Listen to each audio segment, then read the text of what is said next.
আপনার কি মনে হয়েছে? ড্রাফট তো দেখেছেন, নাম্বার 1 হয়েছে তো ব্যাস। নাম্বার 1 দল গড়েছেন বিপিএলে। ড্রাফটের পর এমন আত্মবিশ্বাসী ছিল ঢাকা ক্যাপিটালসের মালিক সাকিব খানের। মাঠের বাইরের প্রস্তুতিও কম ছিল না।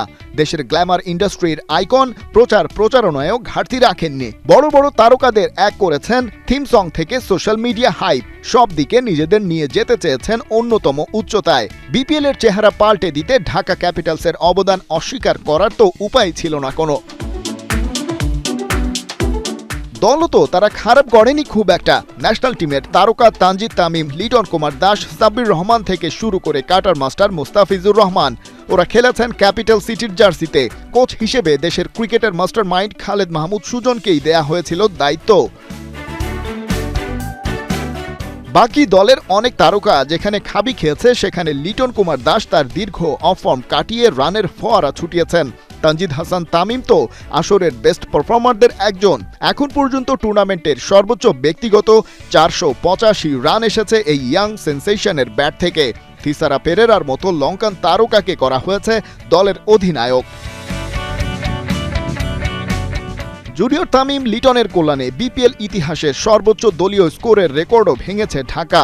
2019 সালে রংপুর রাইডার্সের 239 রানের রেকর্ড ভেঙে ওরা তুলেছে 254। এমন ব্যাটিং ডিসপ্লে পাল্টে দিয়েছে পুরো বিপিএল এর ইমেজ। ঢাকার ফ্যান রেটিংয়ে এগিয়ে ছিলেন সাব্বির রহমান, তারপরেই তামিম, মুস্তাফিজ, মোসাদ্দেকরা। ফ্যানবেজের এমন ভালোবাসা যারা পেয়েছে, তারা কি নিজেদের নামের প্রতি সুবিচার করতে পারল?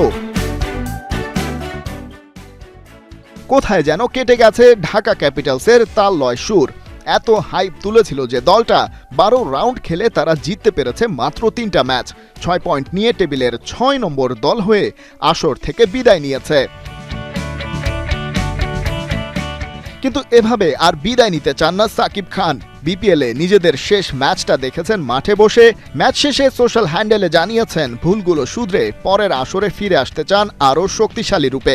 দর্শকের নিঃস্বার্থ ভালোবাসার প্রতিদান দিতে এবারে অর্জিত অভিজ্ঞতাগুলো কাজে লাগাবেন। আগের কথা তো আমরা জানি না, বাট আমরা তো এখানে যেতে আসিনি, আমরা তো সবাই এখানে থাকতে এসেছি এবং ইনশাআল্লাহ এখানে থাকবো, আমরাও একসাথে কাজ করব। গ্ল্যামার ছড়িয়ে দিয়ে বিপিএলে থাকবেন। আসর শুরুর আগেই সেই কথা দিয়েছেন এই সুপারস্টার। মিশন শেষে মনে করিয়ে দিয়েছেন, কথা রাখতে চান সাকিব খান। খালিদ জামিল, ৭১।